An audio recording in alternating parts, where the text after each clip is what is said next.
Okay. We're live. We're ready to rock. Let's do this. So I will call this meeting to order. Is there any additions or changes to the agenda?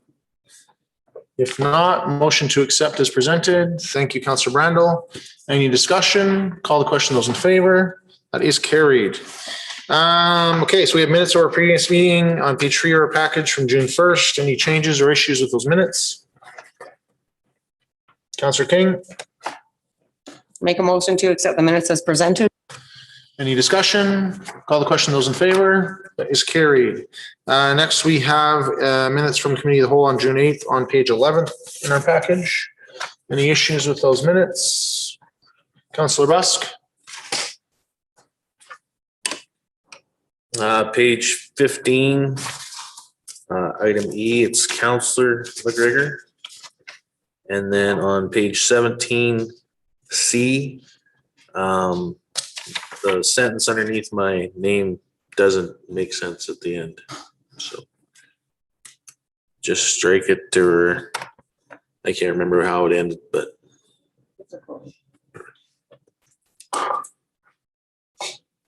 It's recorded, so you can go back. Go back and amend it. Okay. So knowing that you'll go back and amend that to the exact wording from the video that we have for the meeting, I'd entertain a motion to accept the minutes as amended. Thank you, Councillor Gramlich. Any discussion? Call the question. Those in favor? That is carried. CEO update, Mr. Kim. Thank you, Worship and the Members Council. My CA update as of June 15th are as follows. The town received one new business license in the past week. The tax deadline for the 2021 year is Wednesday, June 30th. The residents are advised to pay before the timeline to avoid the 2% penalty. The operations department is making improvement on the Main Street traffic control devices. There will be a communication detailing with these changes. Downtown revitalization work is well underway with stakeholder engagement, development of design concepts, and construction cost estimation.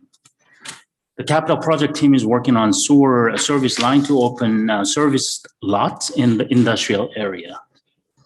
The fire department responded to total 7 calls last week, and they conducted the occupancy load consultation with High Prairie School District. Our peace officers have responded to 47 incidents last week, including animal cruelty, unlawful disposal of sewage, and unsightly premises. Our pool opened yesterday and the times are being booked currently. Walk-ins are permitted if there is available spaces. MRC and Susan's Kitchen are now open, and we are preparing block party program, and the request for proposal for Uluru Trail reconstruction was issued. Our new MRC operations supervisor, Rick Chisholm, started this week. We made an application to Alberta Transportation to conduct the transportation survey in July, and the Economic Development Partners Group met to discuss high-speed internet, business visitations, and newcomer programs. We are planning a major economic development forum in the fall to invite external and internal stakeholders, meet and greet, and discuss strategic directions in our region. And that concludes my presentation, Your Worship. Okay, questions from council? Councillor McGregor.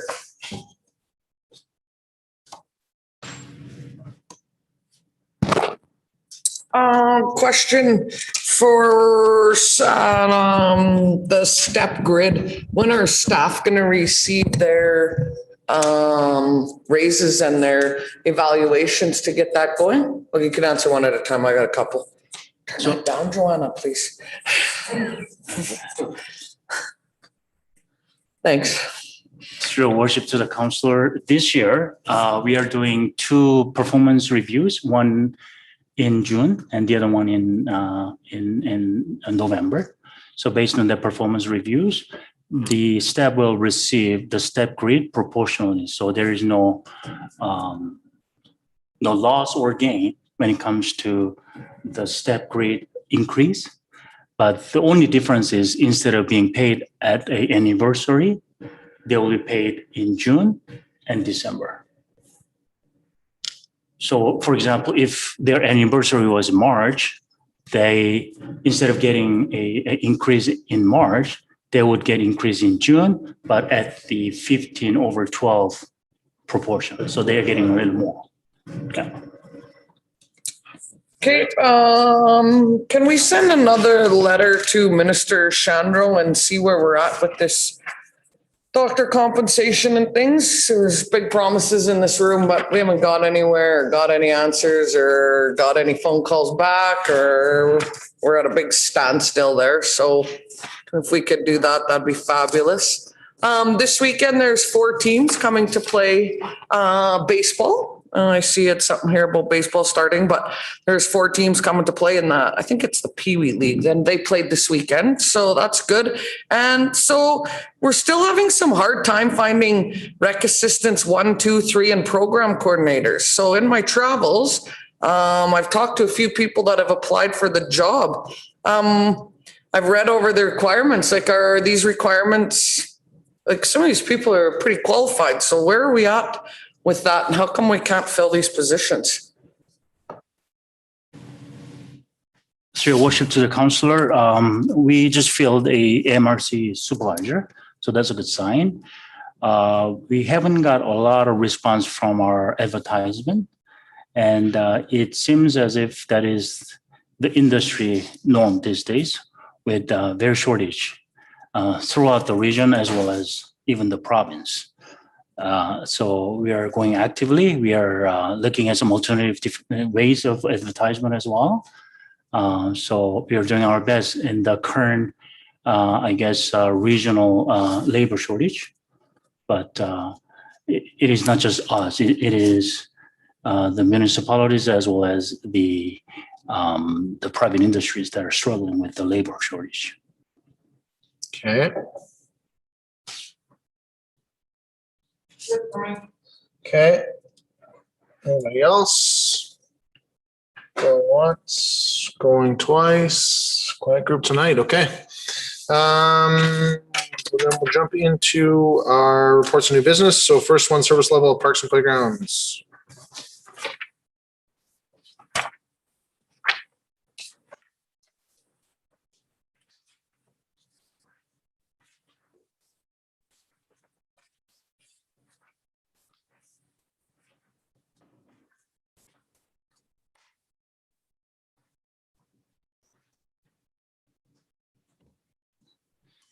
So good evening, Your Worship and Council. I'm here tonight to talk about service levels for parks and playgrounds. Apologize, this would normally have come to the Council Committee of the Whole meeting last week, but we changed the schedule for when the service level updates come. There just simply wasn't enough time to have a report on the agenda for you. No worries. In terms of our parks and playgrounds, as you know, are well aware, our green space maintenance service is now done by contract.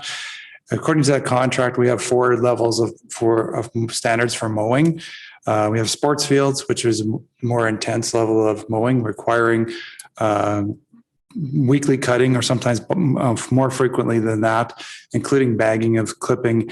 Maintenance includes fertilizing and dealing with weeds.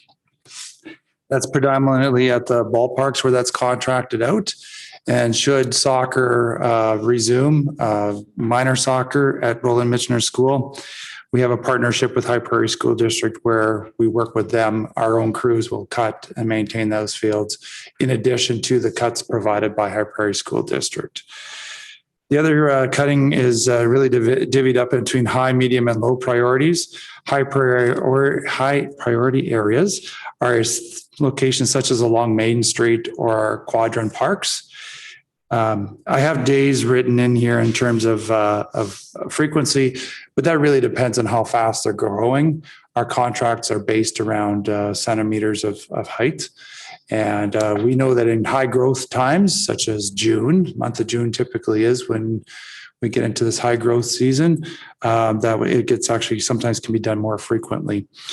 The medium priority areas are our pocket parks, such as Maple Crescent and Fournier, as an example, Kinsman and Kinnetts Park.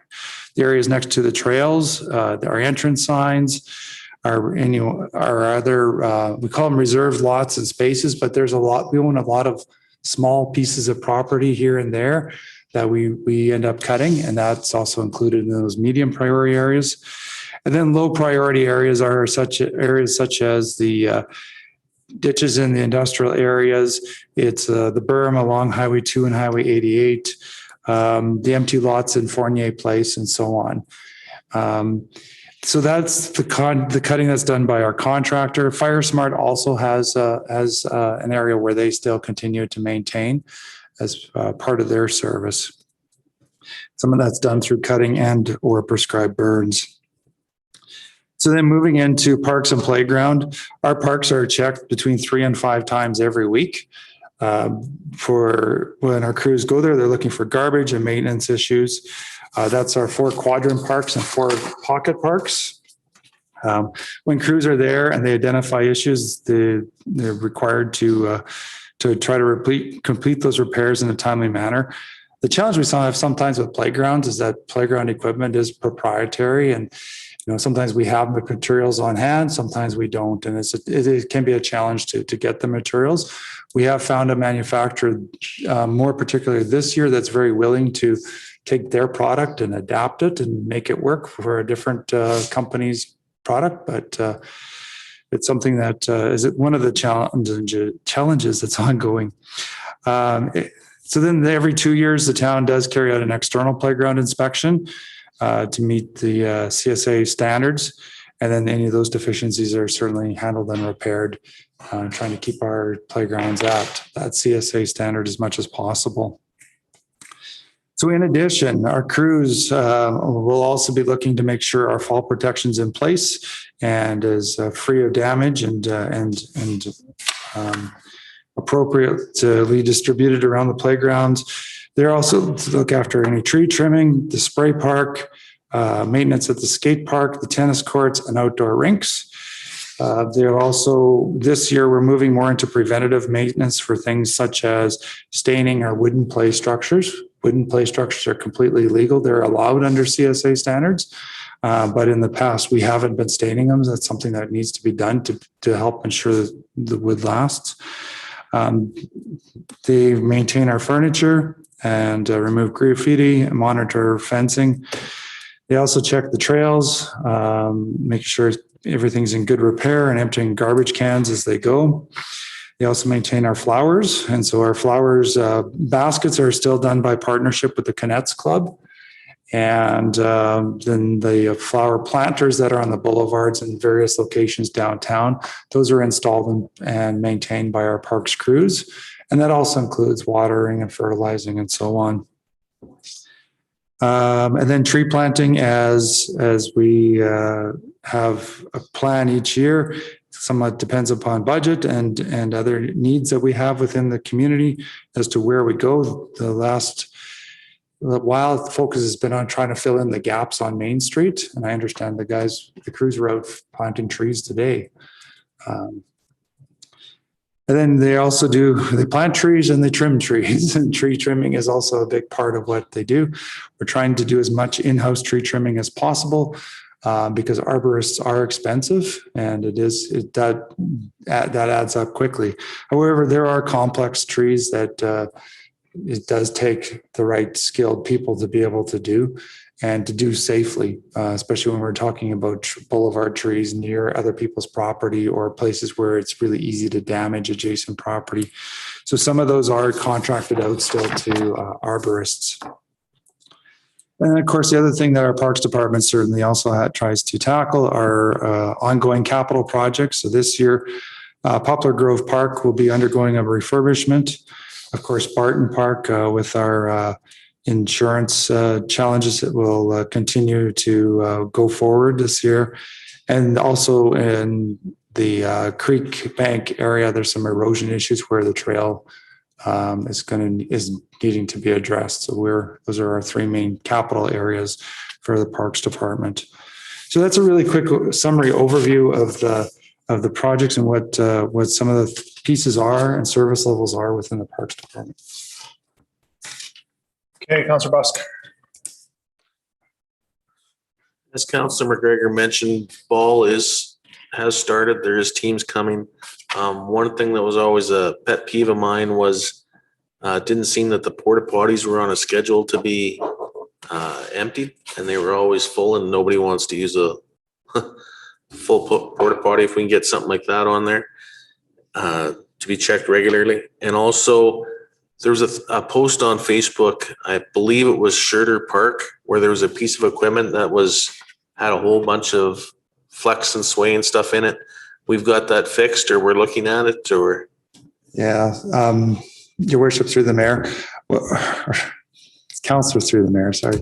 I guess one of the challenges with the swing at the Schurter Park is our crews tighten it on a very regular basis, almost weekly basis, and it seems to pull apart again. So they've ordered new bolts, and we actually suggested having, that was just yesterday, we were discussing it, of creating another bracket to help hold the tension together. So that needs to be manufactured, of course, and a local source that's working on that for us. But it's been an ongoing problem. So if you're doing stuff like that, can we make sure that it gets out on our webpage, that it has been looked at? We are taking steps and stuff like that, just so that people aren't just blowing it off or thinking that we're blowing them off. Thanks. Certainly. And if I may also around the porta potty issue, excuse me, that's duly noted, and make sure that the company is well aware of when ball is scheduled to be using the fields. Okay, Councillor Ferguson and Councillor McGregor. I noticed there's a few spots on Main Street that recently had some black dirt spread and some seed mixed in. So it's nice to see some of those areas be taken care of. But was that done in-house, or was that done by the third-party contractor? Just curious. That was done in-house. That's a collaboration between operations and parks. Okay, perfect. Thank you. Okay, Councillor McGregor. Did you say that we were having insurance issues with Nacho Park? We're still working through the insurance process. I haven't received it in writing, but in my conversation today with the insurance company, I should be receiving an email by tomorrow morning advising us to completely go ahead with all the repairs. It takes time to get quotes and to go through the insurance process. And I know that they've expressed that they've been doing their due diligence and trying to keep the process moving and keep it accelerated while still making sure they're getting the right information. So, Do we have any timeline then on that park? I had a call in today with the manufacturer of the playground equipment, as to see how soon the equipment would arrive here in Slave Lake. Should we order it right away? Don't have a timeline on that. Okay, thanks. Okay, Councillor Garland. With the ball diamonds, are we maintaining the infield, like the shell and all that as well, or just the cutting of the grass? We also do some maintenance of the shale. And so it is a weekly dragging. I was going to say harrowing was the term that came to my mind. Weekly dragging, as well as maintaining weeds. And that was also what was discussed with the ball users at the time when it was converted to shale. So I know that there's been some conversations from our user groups of wanting to see it more frequently, and we're having those conversations ongoing. And then, so to follow up with that, are our ball diamonds private if they're maintaining them, or can I just go there with a baseball bat and play catch and rip up the infield? They are locked. And our ball users do have the combo. Our user groups have the combo as well as we have the combo. But we really want user groups to be booking our fields because of the maintenance involved. The slow pitch diamonds we're not less concerned just because of the maintenance level is a little different. But we certainly want people to be booking it. So if a group comes forward or says we want to book a ball diamond, that certainly can be possible. Okay, thank you. So we're not promoting drop-in use. Not really, no. Okay, so elaborating on a few of these things. So shale infields there. So minor baseball decides that we're going to move toward shale infields, and they built them. Did they come and ask us to build them first, and we said no? Ask, council or the as council? I don't remember that discussion ever happening. But maybe I'm not remembering. And so I wanted to be clear because, minor baseball has been having a lot of conversations with me lately, and I want to make sure I get the right information as we move forward. So while we're all in the room, that would be the good time to do it. So I guess, is that something they just took on their own because we said, no, we won't do it? Or that's something they took on their own because they wanted to? Or It was my understanding they wanted to, Okay. that they had opportunity to receive grant funding through Baseball Alberta. Okay. And that it would be, the capital cost of doing that would be entirely paid for, is what we were told, Okay. in terms of funding both from Baseball Alberta through their grant, as well as some of the fundraising that they were willing to do. As well as the service level, it was initially discussed with them about dragging it once a week, and any additional time would be up to the user group to do, such as after a game or at that, throughout the week if they needed it. And at that point in time, our user groups were okay with that standard. So at the time when it was discussed that we were putting in the shell infields, the user groups were okay with dragging it once a week. Of us dragging it once a week, as well as keeping the weeds down and doing some of the basic maintenance. And any other standard, dragging it more often, which is what I've heard is there seems to be some concern about, that would be up to the user groups. Okay, so a question I have in regards to that then is, because really this is a service level discussion. So if we've got some concerns, we need to make some tweaks, this is a good time to do it. So let's talk about that. So, user groups aside, to maintain the ball diamonds in the condition whether, because if those user groups evaporated tomorrow, we had new user groups, by dragging it once a week, are we maintaining those infields or not?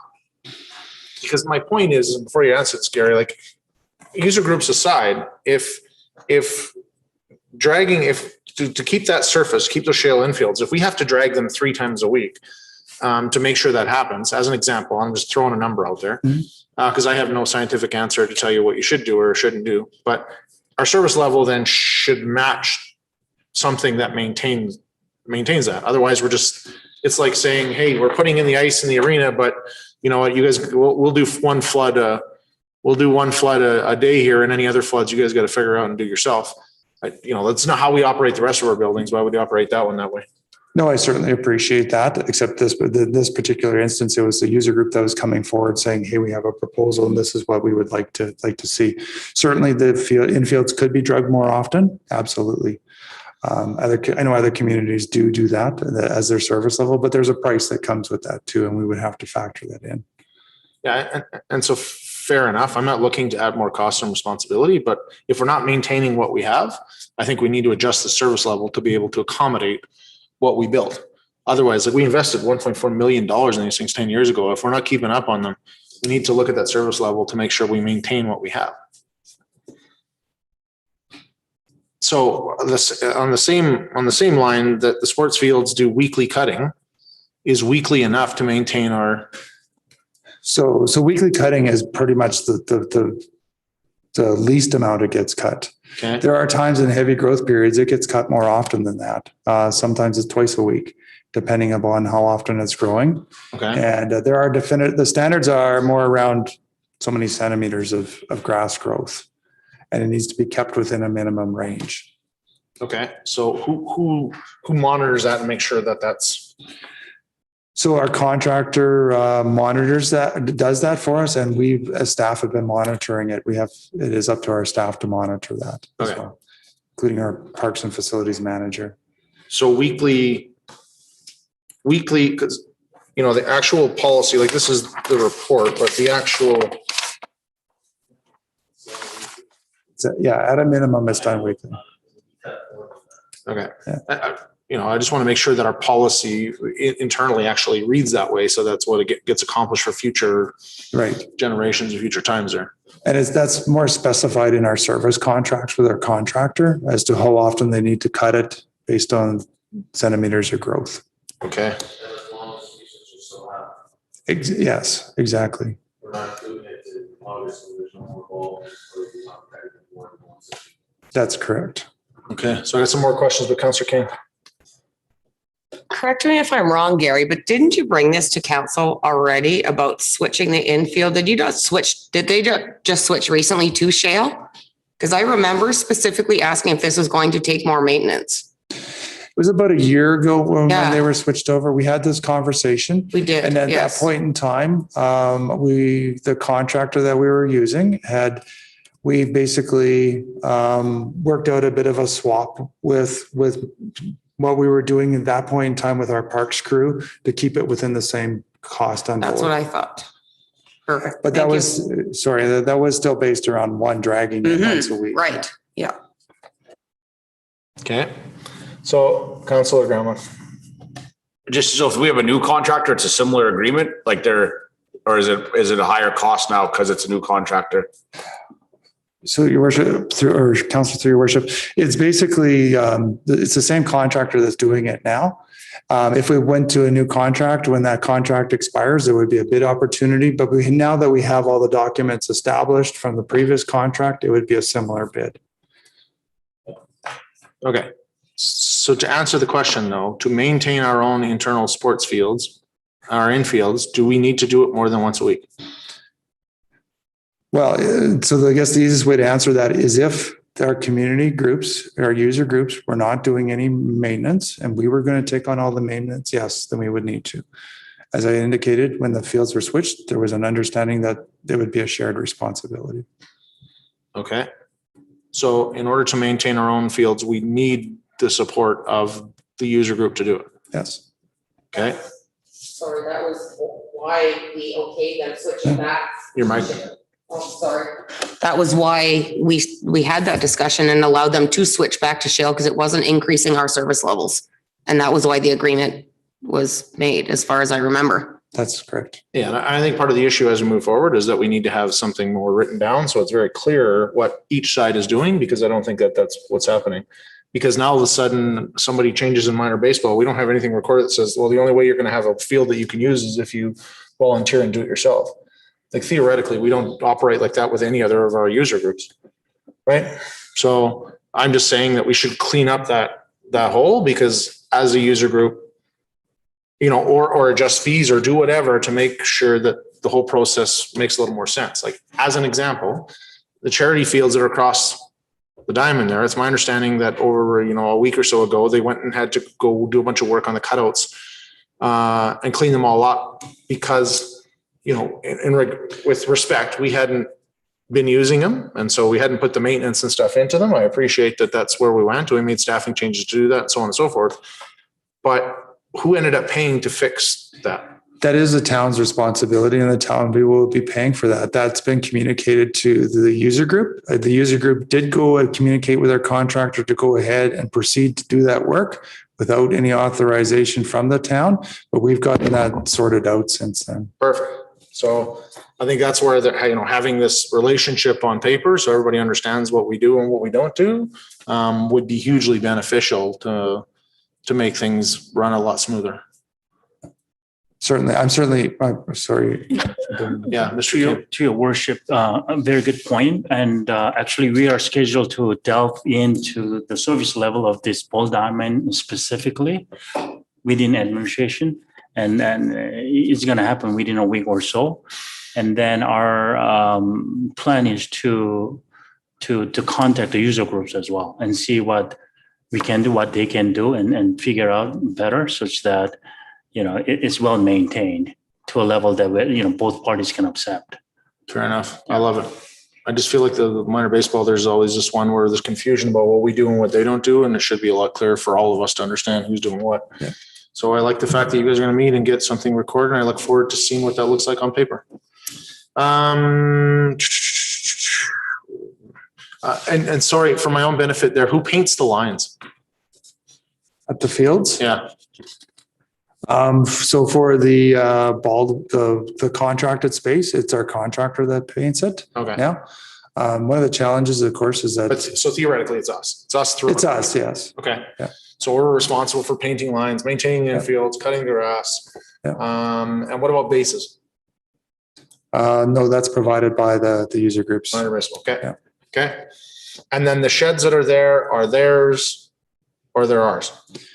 Minor baseball has sheds on site Okay. that are locked, like the actual lock sheds. They store their own equipment in those sheds. Those are theirs. Okay. So those are theirs and not ours. Okay. And so then like things like the batting cage, they operate 100% on their own. That's right. Okay. Okay. Getting back to this, so the centimeters of height. So with our contract, I know we awarded the contract to Rytru and they're doing the work. So basically they cut once it exceeds a certain centimeter. That's right. I mean, essentially they do have a schedule and a rotation and, but that is the way their contract is written. It's based on centimeters and the height difference varies between sports fields, high priority, medium and low priority.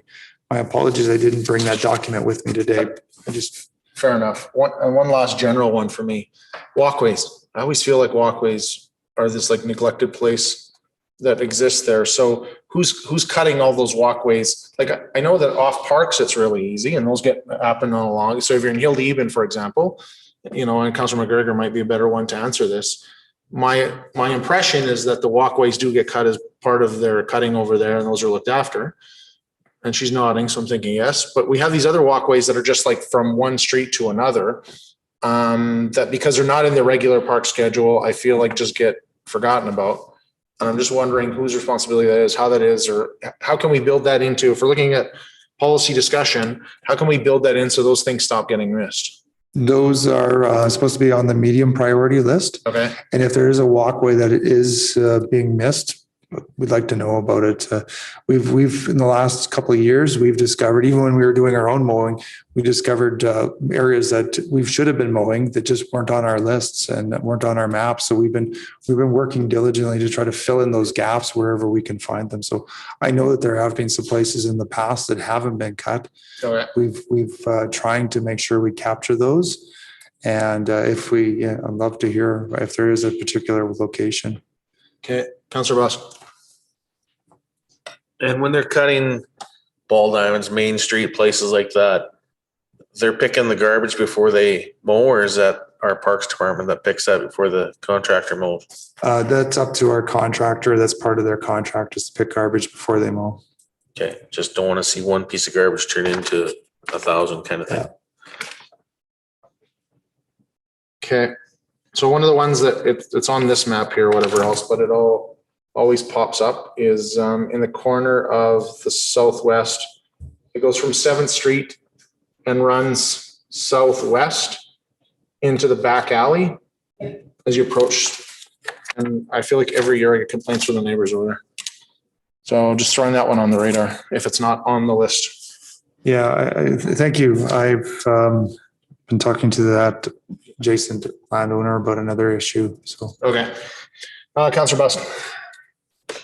And then just the last one that I'm curious about is how often and who is maintaining these areas, green spaces out front here, because the weeds were high tonight and stuff like that. I'm just wondering who's doing the general maintenance and cleanup there.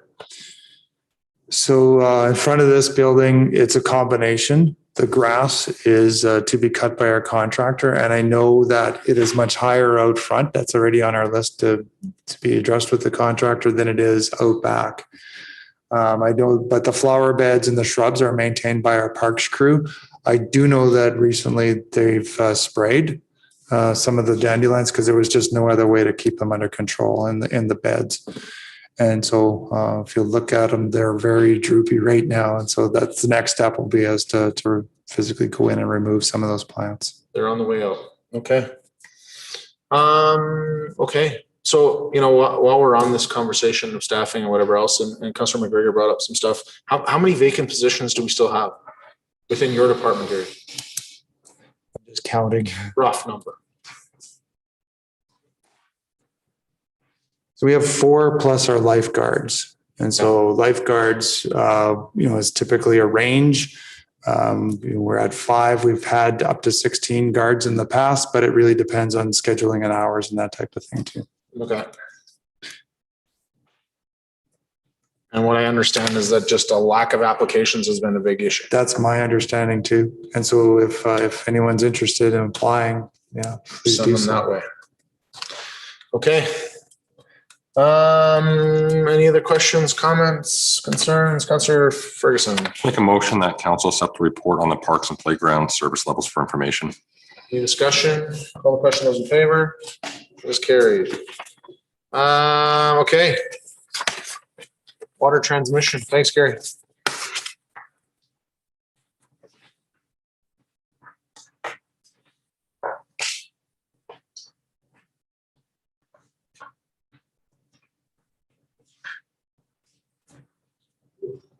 You're already on, Kush. There you go. Good evening, Mr. Mayor, members of council. So the purpose of this report is to bring the recommendation to council for permanently fixing the broken 250 millimeter or 10-inch water transmission main crossing Sorage Creek between Hospital and Springwood Drive Northeast. So we already made council aware last week that where the location of the break is, and so we have already isolated the line and what are our plans to bring the splash park that is also being isolated at the moment to bring back in operation. So this is just a part 2 of that report presentation, which includes permanently fixing the line that's been broken. So if you referring to attachment 1, so it roughly shows our water distribution network in our southeast quadrant of town. So our north main, which feeds the southeast quadrant, crosses the Sorage Creek between Hospital and Springwood Drive. And then our south main crosses Highway 2. It feeds off from Hilltop. So as per our existing layout, we have 2 water main that feeds southeast quadrant. But due to the recent break discovery, we ended up isolating the north main. And at the moment, it's only south main that's feeding the water to southeast quadrant. With that being said, the isolation of north main has caused deficient fire flows in the southeast quadrant. And also residents may notice like minimal pressure changes during peak demand flow. And this results in a reduction of level of service in southeast quadrant. However, this reduction in level of service is not a big concern. The concern is a loss of system redundancy overall. So at the moment, we only have 1 line feeding southeast quadrant. If anything happens to that line, we have no other way to feed southeast quadrant. So administration started looking at some options to permanently fix the issue. And 2 options we consider were repair in place or realignment and replacement of the line. So we looked at the realignment option because the existing line that's crossing the Sorage Creek in our judgment, it's around 50 years or longer in service. Yeah, we just to explain, like we have 2 options. Repair in place would be just to go out at the location, excavate out, do a fix of the broken line, and the realignment would be just to close that line permanently and run the line through a different layout and location. Each option has their own advantages and disadvantages. So referring to attachment 2, it shows the location of repair in place, and also it shows option 2, how the line would be realigned if we look at that option. Repair in place, yeah. So the advantage of repairing in place is like we won't be the area is fairly free of any complex utilities, so which is an advantage in this case. However, there are a lot of disadvantages while proceeding with that option. Number 1 being, like as you see from the map, that there is a lot of like bushes and trees around that location, so we would have to clear that off first before accessing the break location. Also, we would need some Alberta Environment approvals in place before we do any work, which would also include some sort of like creek bank stabilization after installation of or after fixing the break. Further, we are not sure if in the future this existing line would further face similar kind of challenges with creek bank erosion or not. So that is one of the disadvantage. And also, as I said, this line is already in 50 years and longer in service. So we really cannot guarantee how long it will hold in that spot. Option 2 is basically we are realigning the line from the existing dry pond that's just west of the existing line location. And the advantages of this this option is basically it's a fairly open space without any tree area or any obstruction. So we wouldn't be requiring any clearing or anything like that. Also, another advantage is we won't require any significant approvals from Alberta Environment for putting in the line. However, we will have to send out a notification based on pipeline crossing code of practice, which as per my understanding, it doesn't take that long. Also, it's a relatively straight alignment for horizontal directional drilling. We anticipate faster installation rate compared to a typical open cut method. And also, as I said, this would be a brand new line, so it could stay in service for a longer period of time without any operational disruptions. However, there are several disadvantages with this option, but those can certainly be controlled. One of the disadvantages is that because we are considering directional drilling, we would have to establish a point where we have to set up the drilling machine and just to dig a test pit so that we can start insertion and exiting the line, right? So it will take up fairly long, a huge amount of space around that location, and there could be some traffic disruptions due to that. Another thing is, like, we have existing utilities, so we are trying to drill this line through the northwest corner of the west bulb in the Springwood Drive. So there are existing utilities there, like there are EDCO lights. There is our existing storm sewer net storm drain. We have existing water line through the bulb. So there will be some challenges with the existing utilities. However, those challenges can be, like, we can definitely deal with those challenges without any significant concern. One of the disadvantages is, like, because the right of way that crosses two lots is really narrow.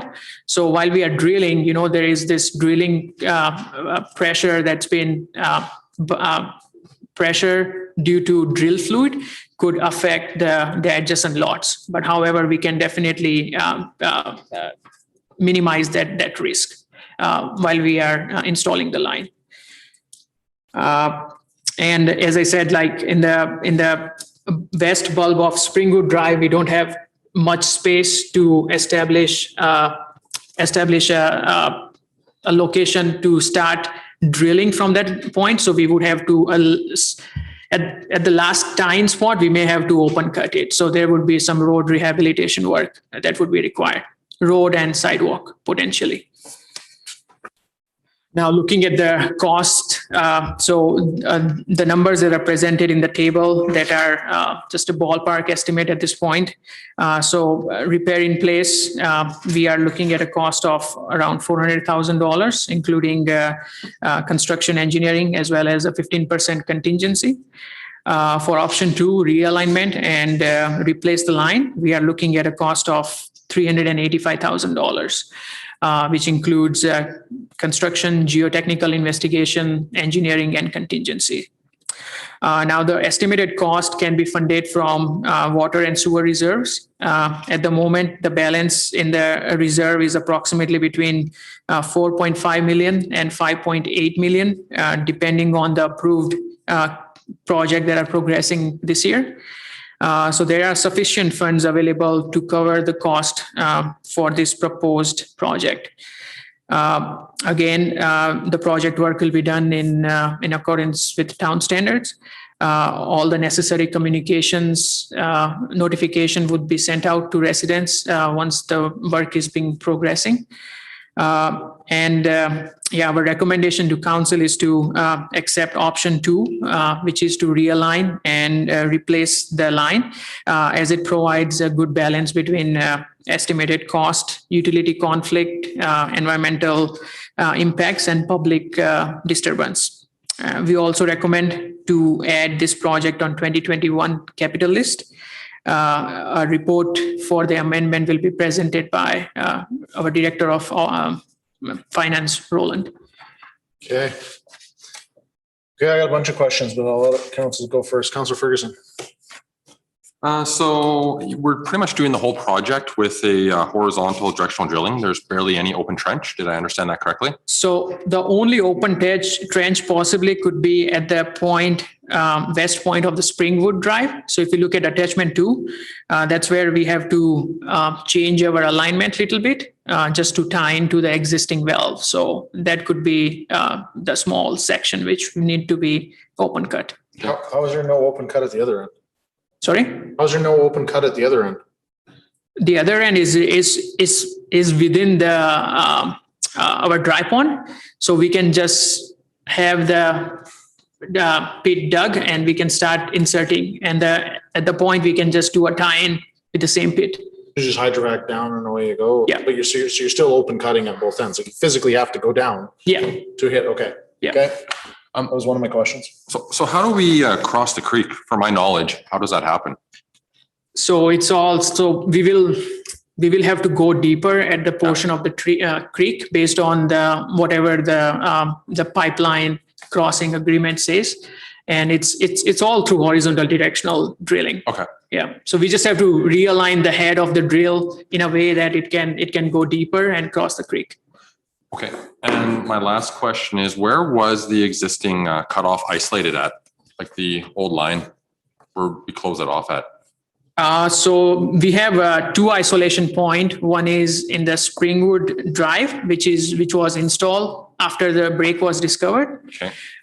So if you look at the blue line that's crossing the Springwood Drive, attachment 2, Yep.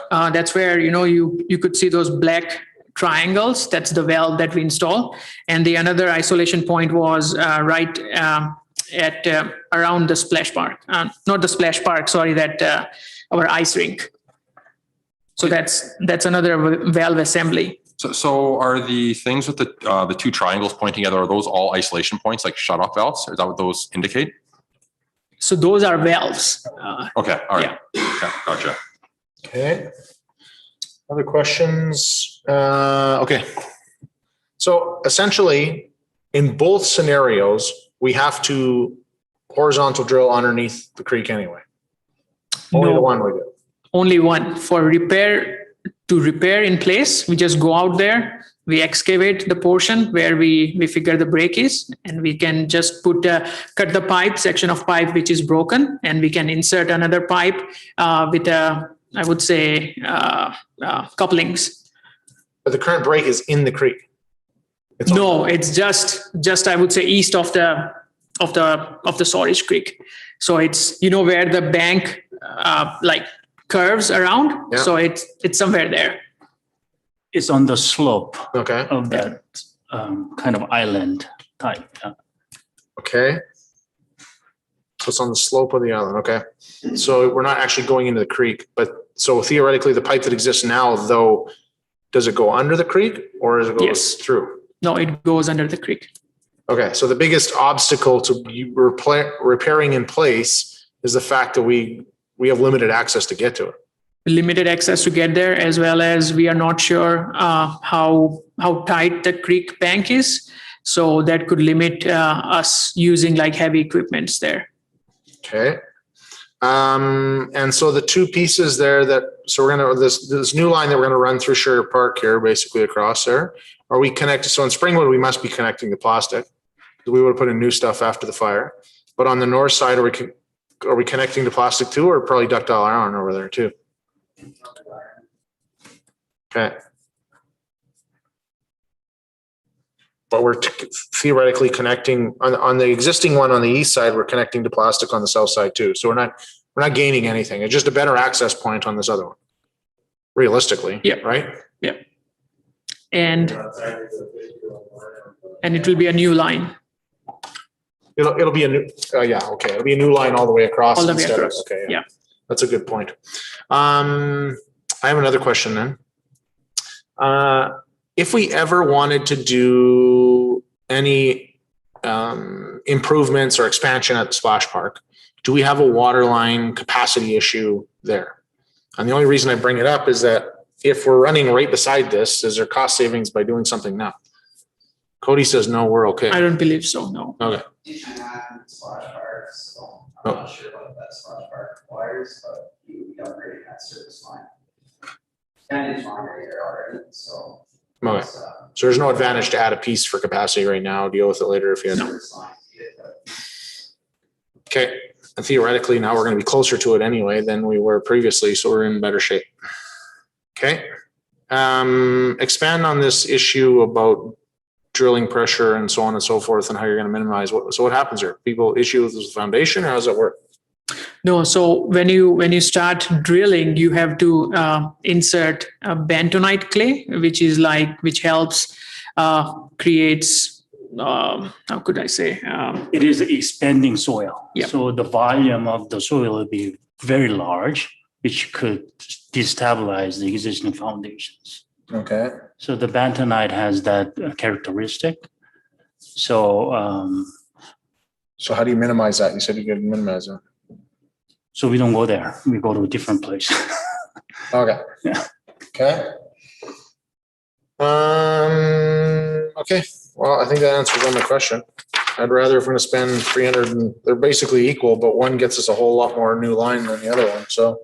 And a lot easier to access, so probably a contingency is more likely in the fact that they're gonna be able to work on it quicker, faster, easier. Yeah. Councilor Busk. So as long as we're sure of where we're drilling, because after the fire, everybody saw the pictures of the directional drill that went through lines and stuff like that and caused us more grief. So make sure you know where the lines are, make sure the directional drill is on the Yeah. line so that we don't have any more issues. Right. Yeah. You bet. Please. Okay. Anything else? Councilor King? Make a motion that council directs administration to proceed with option 2 to realign and replace the broken 250 millimeter water transmission North Main crossing the Sawridge Creek for an estimated cost of $384,970 to be funded from water and sewer reserves. Any further discussion? Call the question. Those in favor? That is carried. Okay, thanks, Kush. Okay, jumping into the next part of it then is we have to amend the capital budget. Correct. Good evening, your worship and members of council. So this is just a follow-up report, assuming that the project did get the go-ahead. To include it in the projects for the year, I have gone ahead and amended the capital budget. And while the amended capital budget's not an agenda package, you have the handout there with the project included, funded from the water and sewer reserves. Okay, questions from council? Going once, going twice. Anybody want to play the game? Councilor King? Be it resolved that council approve the amended 2021 capital budget as presented. Any further discussion? Call the question. Those in favor? That is carried. Okay, thanks, guys. Okay, next, items for discussion, council summer meeting schedule. So in the past, what has happened is that the last meeting in July, so we meet the first 3 Tuesdays of every month. So we canceled the last one in July and the first one in August. So there's kind of like a month-long break.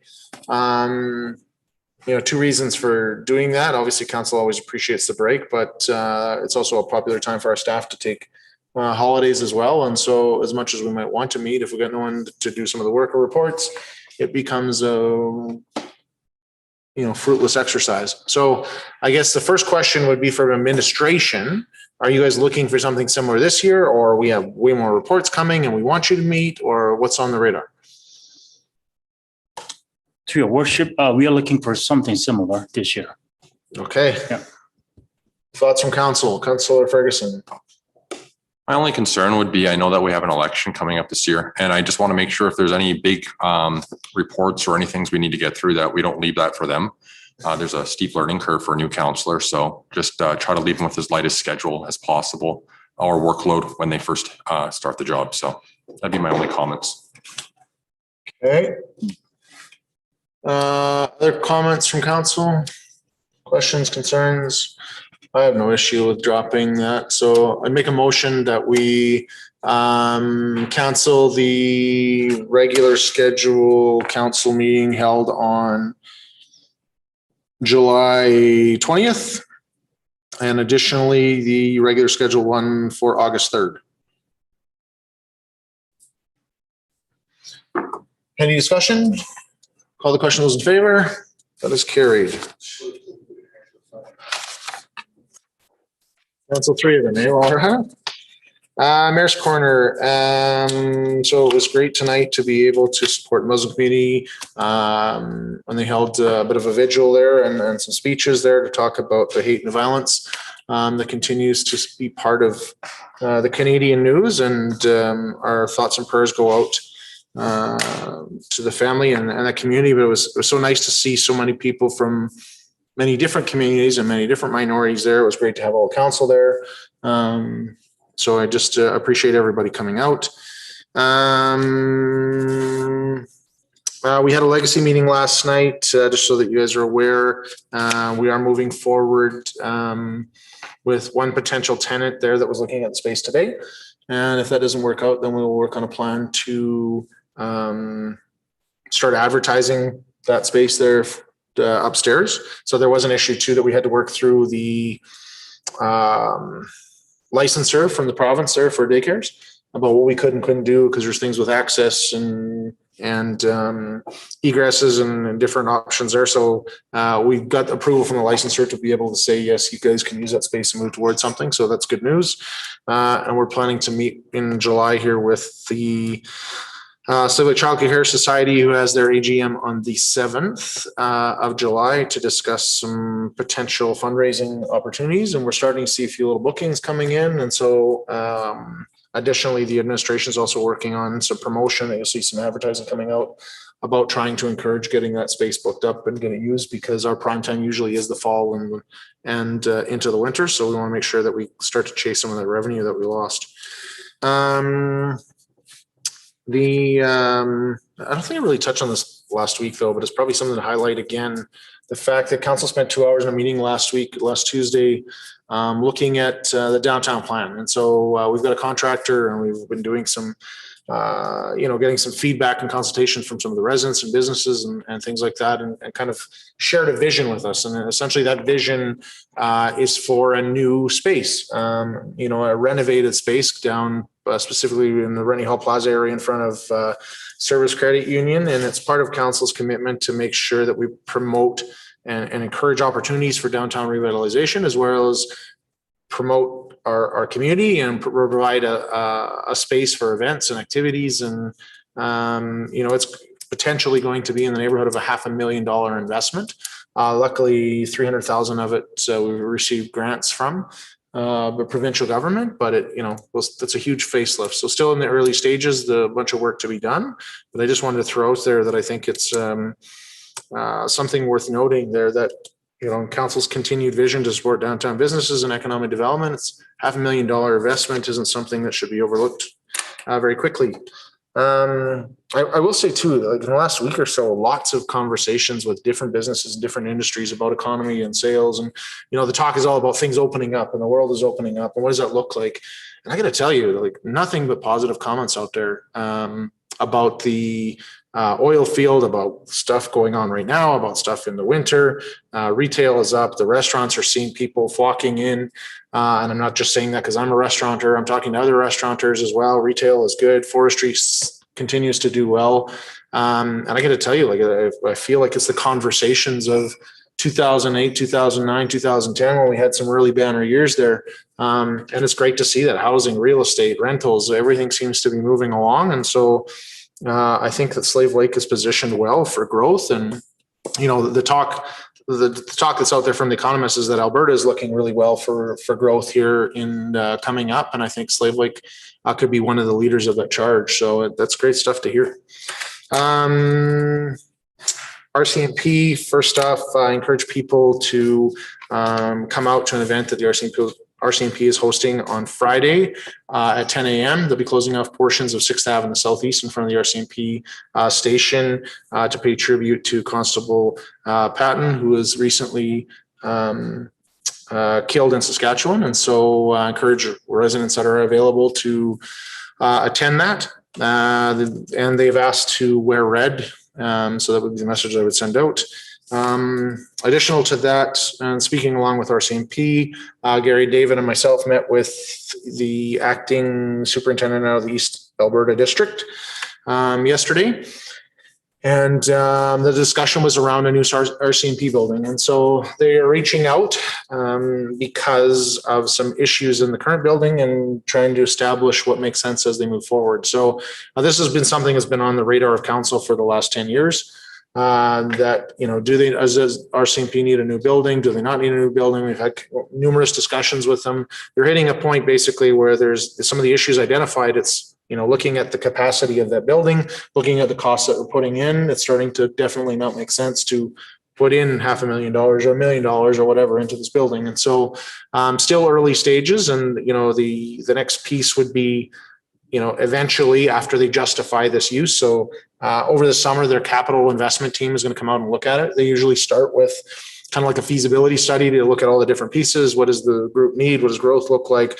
What are the costs to do it? If that makes sense, then they would proceed with starting to put together a business case. Then they would come to council, have a discussion, basically say, we need to put this on the radar for XXX. And then as a municipality, we'll work towards that. It's very much a percentage-based model in the sense that we are paying and providing space for the municipal portion, and they are paying for space over time on the provincial portion. So some of the clerks are provincial employees, some are municipal, some of the officers are provincial employees, some are municipal. But there's also, potential advocacy component there to discuss adding new pieces that could support a larger region that would help increase our percentages as well. So I think advocacy for some of those pieces is going to be important as we move forward. A lot of this is early stages. They still have to work through their own business case and justify it on their own end, but they did want to throw it on the radar and see where things progress. So their intention was to come back to us in October for a meeting. And I told them that they should probably come back in November, that the timing will probably work better, which they agreed. So we'll likely see an update from them in November for the new council. Lastly, waste meeting.